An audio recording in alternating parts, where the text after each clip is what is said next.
Good evening, everyone, and welcome to the first installment of a new series that we're going to call, temporarily we're calling Your Questions, My Answers here at the Study Review. And I know, I swear, we're going to work on the name. It was just the first thing that came to my mind, but the name definitely needs some work, and I'm open to any suggestions out there.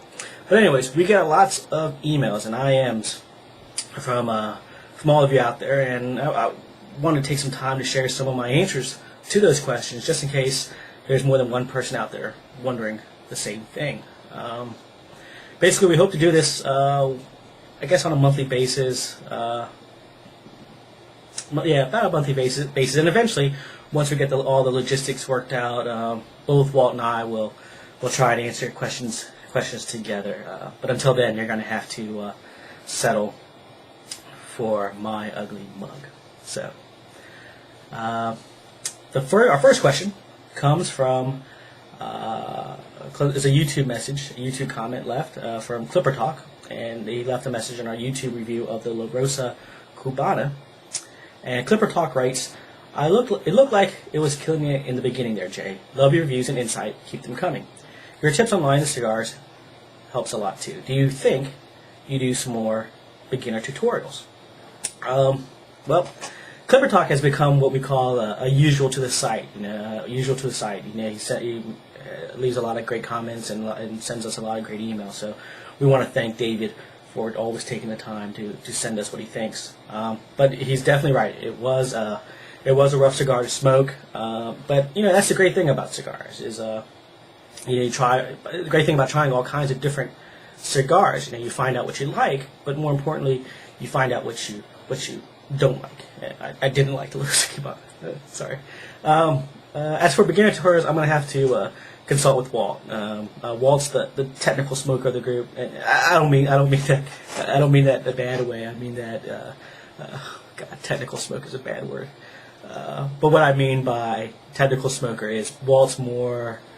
He's better with the cigar smoking etiquette more than I am. I'm not really in touch with cigar smoking etiquette, whereas Walt is.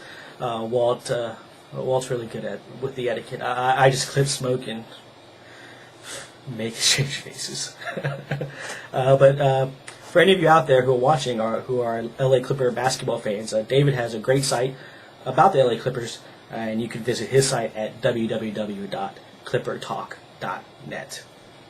Moving on, our next question comes from another YouTube user. It goes by the handle of AZT3C, and they commented on my review of the Partagas Spanish Rosado. And if you remember back in that video, I mentioned how the Spanish Rosado was one of my all-time favorite sticks produced by Partagas. And AZT3C says, do you think that it's better than the Series D number 4? Well, we are talking about apples and oranges here. I've never had a Series D yet because they're Cuban, and Cubans are illegal here in the U.S. But his question kind of sheds light on and opens up a bigger subject, a bigger question about who's actually going to own these naming rights to cigars like Partagas and Montecristo and El Rey del Mundo and Ramon Alones. Who's going to own the naming rights if and when or if the Cuban embargo ever ends?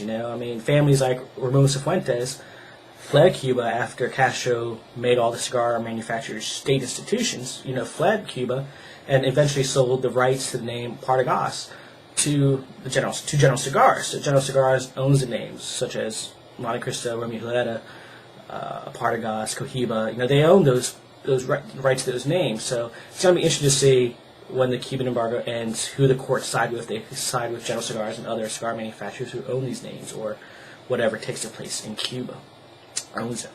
So, just my thought. But I've never had the Series D number 4, so I really can't comment on which is better. Those people out there who are Cuban cigar lovers, I'm sure will say anything Cuban beats anything Dominican, but that's all subjective. Anyways, the next message is another YouTube comment left on my video on winterizing your humidor part 2. That's the one where I updated my humidification device with beads from Heartfelt Industries.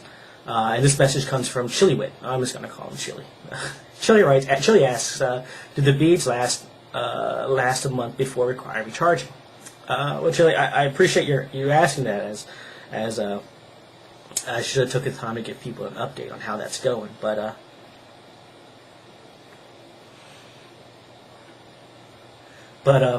the beads are working fantastic, I gotta tell you. I think I wish I wouldn't have waited so many winters to actually make the upgrade to my humidification device, because they're working flawlessly.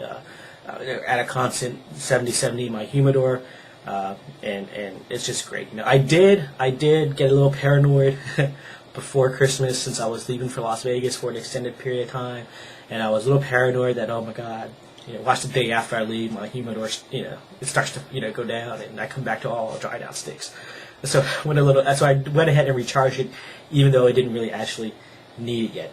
But one disclaimer I wanted to add, though, is it's been a pretty mild winter here so far in Maryland. We haven't even had one snowstorm yet to get me out of work. So so keep that in mind, that my house hasn't been as dry as in previous winters, since I haven't had to turn on my heat pump. So, moving on. The next message comes from Barry, and Barry left me a voicemail on Skype, and I originally was going to import the audio recording, the voicemail into here, and let you listen to it, but then Barry kind of gave out his screen name in Skype and things like that, and I wasn't sure if he'd be okay with me publicizing his Skype screen name, so I'm just going to leave it out. I haven't even seen him online to reply to his message yet, so hopefully he's watching and watched this video. But Barry basically wanted to know about this JR Cigar store that I'm always mentioning in my reviews. He lives in Baltimore and wants to know where this JR Cigar Stores is. And we all know what JR Cigars is. We've all placed an order with their online store, and they have a handful of stores in North Carolina. But they also have a handful of stores located outside North Carolina. I know there's one in New York, in the suburbs of Detroit, and in the suburbs of St. Louis, but there's also one in our nation's capital of Washington, D.C. And that JR Cigars is located at 1730 L Street Northwest. It's right off of Connecticut Avenue. The nearest big landmark, I guess, is the Mayflower Hotel. If you're taking the Metro, you want to take the Red Line to the Farragut North Metro Station, and it's right there. You can also contact them by phone at 202-296-3872. And I gotta tell you, it's a great bunch of guys there. I wish they had seating. So if you go there, don't be prepared to stay and smoke if you're gonna stay there and smoke, but because they don't have any seating. But everyone there is great. John Sullivan is a great manager there. He's always out and about, shooting the shit with everyone. And then you got the regular workers like Josh, Jerry, Jim, Dave, and during the spring and summer months, you got old man Tom, who's got a lot of great insight on horse racing, if anyone out there is into horse racing. Anyways, but they're all great guys. Barry, let me know when you're planning on going down there, and maybe we could set something up and hook up and have a smoke together. All right, man. All right. Next question. Next question comes via email I received from Maxim, and Maxim writes, "Hello, Jerry. First of all, I would like to congratulate you as well as your partners for your website, which I only discovered 2 days ago. My question is this: could you recommend me a good web cigar shop that would deliver to Canada, since I live in Quebec? I've looked at JR Cigars and others, but they don't deliver to Canada. And as much as I like to go to shops like La Casa de la Habana in Montreal, it's a little too hard on the wallet for a $26 Hoya Epicure No. 2. Thank you for your time. Keep it the word." Well, Max, thanks for visiting the site, and I hope you keep coming back. We really appreciate your comment. I believe my buddy, my cohort, Brian, replied to your email and giving you a suggestion of a famous smoke shop that ships to Canada. And I really don't have any idea what they charge for shipping. I can only assume it's outrageously overpriced.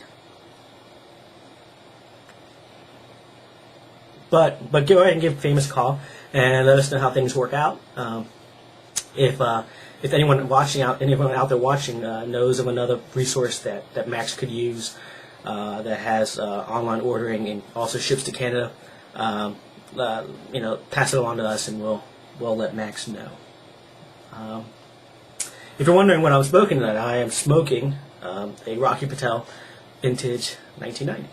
So I don't know if we ever reviewed. I think we reviewed it early on in 2006. I think actually Walt did a review on it early on, so you can search the site for it and see what Walt thought of it. I think it was Walt.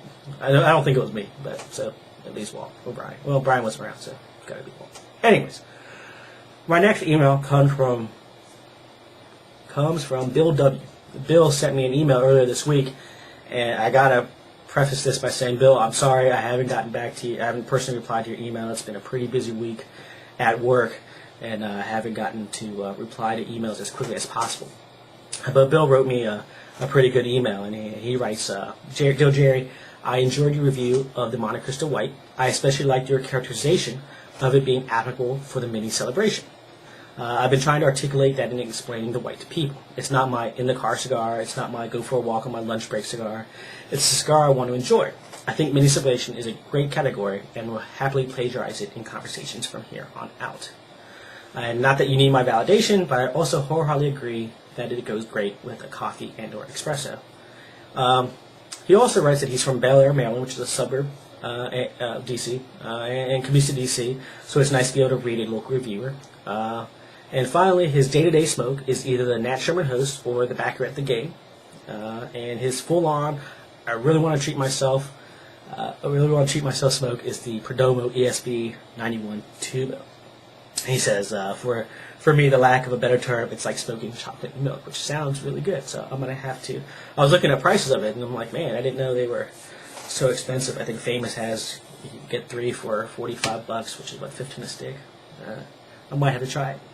But, Bill, like I said, I haven't got around to emailing you personally back, replying personally back to your email. I will do that by the end of this weekend. But go ahead and feel free to plagiarize my description all you want. I always find that the hardest thing to do especially when describing a smoke to someone who, at least in person, describing a cigar to someone who hasn't actually smoked it yet, who hasn't actually tried a cigar yet. I always try to figure it out. It's always hard for me to describe that to them when's a good time to smoke it. I haven't tried the Backer yet, and it's been a while since I've smoked a Nat Sherman Host. Although I do think I have a few of the Nat Sherman Metropolitans aging in my humidor. But I'll tell you what, I'll make you a deal, Bill. And this actually goes for Barry in the earlier questions from Baltimore. If either of you want to meet up at JR's for lunchtime, I work over at 17th and N near DuPont Circle. And if either of you want to get together for a lunchtime smoke, the first Nat Sherman Host or the newer Nat Sherman Suave is on me. We're writing down a questions, actually, for this installment. Got 2 more questions to go. The second to last question comes from Francisco. Francisco sent me an email a while ago, and he had a quick question. And Francisco asks, why do you use a butane lighter and not a cedar match like most people suggest? Doesn't it give it a lighter fluid-like taste to the cigar? And Francisco, you're correct that the old school preferred method of lighting a cigar was to use a long cedar match to light it. But due to technology and due to the fact that its wind resistance properties and the fact that you get a consistently near perfect even flame from a butane lighter, a butane filled torch lighter is the technique most people choose today because it's wind resistance and you get that even consistent flame all the time. Also, butane is a clean fuel. It's odorless and doesn't leave any of that lighter fluid taste that you were talking about. Lighters such as your common big lighter or a wick-based lighter like a Zippo, even though now Zippo has that torch insert that replaces the wick, but other, like I said, the big lighter and other wick-based or a wick-based lighter uses a fuel called I'm going to butcher the name here, but it's spelled NAPHTHA, naphtha. I'm not sure, but anyways, if a lighter that uses this fuel, that's when you get that lighter fluid taste you mentioned when you try to light a cigar. So I hope that helps, and thanks again for watching our videos. Our last question comes from comes from another email from Jeremy, and this one just came to me earlier today when I was recording this. I was setting up to record, and Jeremy writes, "Jerry, great reviews, man. I am new to your site and got hooked instantly. I love the video reviews. Keep them coming. Just had a question for you. I see you're sitting in front of a computer screen. do you do the video from a camera built into the laptop, or just a regular computer cam that you buy at the store? Just wondering because it seems your quality vids are clearer and crisper than Walt's. Maybe it's just me. Who knows? Anyway, keep up the good work, and I look forward to the next review." Well, Jeremy, thanks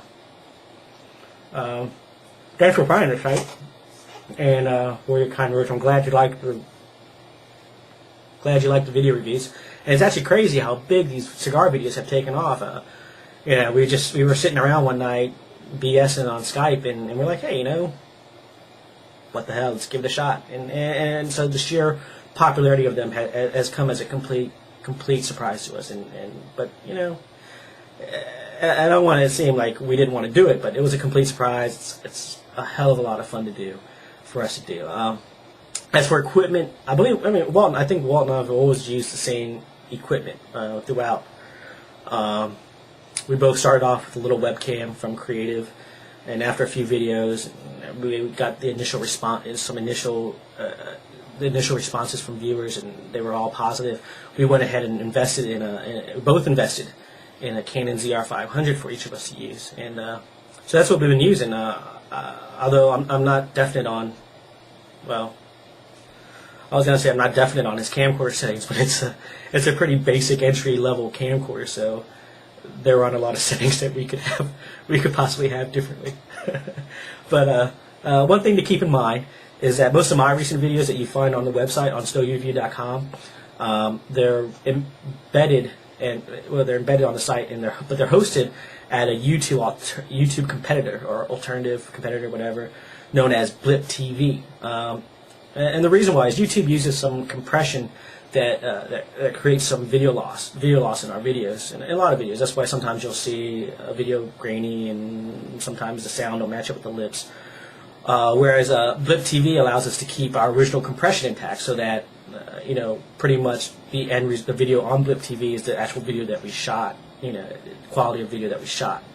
So, but we host both videos in both places. It'd be suicide to ignore the popularity of YouTube. So, but for embedding them on the site, we were going towards Blip TV because of the quality issue. And I think we're actually in the process of some of the older videos that Walt and I have done, actually moving them to Blip TV. So, also I know both Walt and I have some plans to upgrade some things like light, even though I don't know how much more we can do with lighting. And maybe an external microphone with a condenser to improve some sound quality, and I think we're also looking at different video editing packages out there. So stay tuned for that. Whew. But I think this is the first video. Normally when I record a video, I record it in segments, but I think this is the first video that I've done where I've gone straight through and haven't messed up that bad. Better not jinx myself because I'm over. But that pretty much wraps it up for the first installation of your questions, my answers. I swear I'm going to spend the weekend brainstorming on a better title. But please keep your emails, IM, Skype, voicemails. Please keep them all coming, all your comments coming. It's really those comments that make the site and these videos worth doing. We enjoy doing them very, very much. A lot of fun. And a lot of comments come in that give us a good laugh. So we really appreciate the amount of support we've received. If you want to support the Stow Review in other ways, there are 2 additional things you can do outside of visiting the site. But when you visit thestowyourview.com, you can click on our sponsor, cigarmoney.com, and see all the great accessories Mark Neff has available, like his assortment of polio cutters, and of course the puck. And when you place an order with Mark, just let him know that the Stow Review sent you, just so he knows that we're doing as much for him as he does for us. Secondly, you can head over to another sponsor of ours, and really these guys are responsible for just how popular the Stow Review is, and that's our great friends over at the Dog Watch Social Club Cigar Radio. So subscribe, to their free weekly show. And after you listen to a few shows, send Bob and Dale a message and just let them know that you enjoy the show and let them know that the Stogie Review led you their way. I mean, we really owe so much to Bob and Dale. And they've done a great job spreading word and giving us airtime on their show since the beginning. So we owe them a lot. So that's about it. And as always, until next time, long ashes. Hey, this is Bob from Dogwatch Cigar Radio. And this is Dale, and you're watching a video review on StogieReview.com. Excellent. That one sounded okay.